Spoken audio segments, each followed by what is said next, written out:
Voilà, alors donc sur le frontispice, il y a donc aux hommes la patrie reconnaissante, et vous, mesdames, vous avez demandé au président qu'il fasse un geste de façon à ce que soient honorées des femmes qui, par leurs actions, leurs talents ou leurs découvertes, ont servi la démocratie, le progrès ou les arts. Hélène Carrère-Dancos.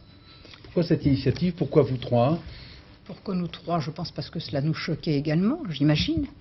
Et pourquoi cette initiative? Il me semble que le moment est venu, d'abord parce que le Panthéon, et spécialement au Panthéon, le Panthéon c'est le lieu de la tradition, c'est le lieu où tout ce qui a fait l'histoire et la grandeur de la France est rassemblé. Et penser que les femmes n'y ont eu aucune part me semble tout à fait étrange, et particulièrement en ce moment où tout de même les mentalités françaises ont changé, où les femmes tiennent dans la vie professionnelle, dans le développement de ce pays, une place qui est incontestablement égale aux hommes et que l'on accepte désormais, même si parfois on la conteste. Ça fait partie de ce qui est acquis. Et par conséquent, il est temps de les remettre dans l'histoire. Simone Veil, dans votre action politique, vous êtes beaucoup heurté au machisme quotidien, donc... Oui, beaucoup, beaucoup. Mais surtout, d'ailleurs, je voudrais remercier Françoise Gaspard, parce que c'est elle qui a eu cette idée. Et je pense que c'est une idée importante, parce qu'aujourd'hui, nous vivons dans un monde de symboles. Qu'il n'y ait aucune femme au Panthéon, c'est nier ce que dans le passé les femmes ont apporté à la patrie. Mais c'est aussi presque nier ce que les femmes apportent aujourd'hui à notre pays et ce que l'on peut espérer qu'elles apporteront dans l'avenir.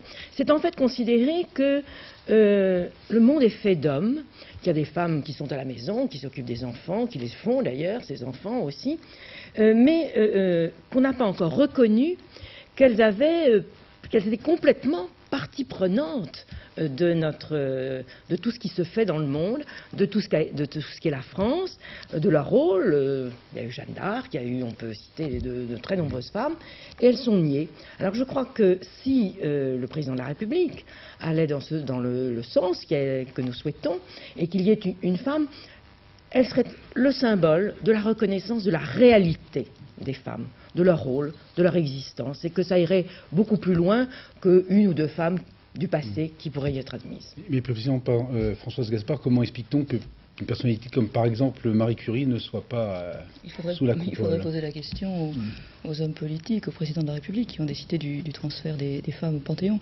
Je crois que Simone Veil l'a bien dit, il n'y a pas de démocratie sans mémoire. Et la mémoire de la France, ça doit être aussi les femmes. Les femmes ont concouru à la fois à la grandeur de la France, à sa liberté.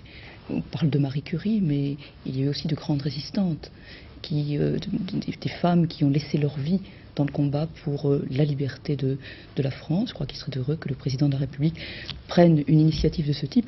Personnellement, je serais attachée à ce qu'il n'y ait pas une seule femme qui soit envoyée au Panthéon, qui serait une sorte d'alibi, mais qu'il y en ait au moins 2 ou 3 le jour où cette initiative sera prise. Alors précisément, à faire un petit tour de table, si le président vous prend au mot et dit donnez-moi des idées, faites-moi des suggestions, vous donneriez quel nom? Je dirais en premier lieu Marie Curie. Certainement, je ne sais pas comment on pourrait, Simone Veil l'a évoqué Jeanne d'Arc, je ne sais pas comment on pourrait retrouver les restes calcinés de Jeanne d'Arc. Symboliquement, il faudrait faire quelque chose, je pense, parce qu'elle a incarné, Françoise Gaspard évoquait la résistance, quelle que soit l'idée que l'on ait de l'histoire, elle a incarné la résistance. Oui, moi j'ajouterais la récente résistance, celle des années dures et dont on se souvient. Je n'ai pas de nom ici à donner, d'abord parce qu'un certain nombre de ces résistantes, quand elles ont disparu, certaines, je ne sais même pas si leur dépouille existe. Je pense à quelqu'un comme Bertie Albrecht, par exemple, qui a été décapité en Allemagne. Je ne sais pas si on a retrouvé son corps, s'il a été rapatrié, si ce serait possible. Enfin, je dirais que c'est le symbole qui aujourd'hui me paraît vraiment très important.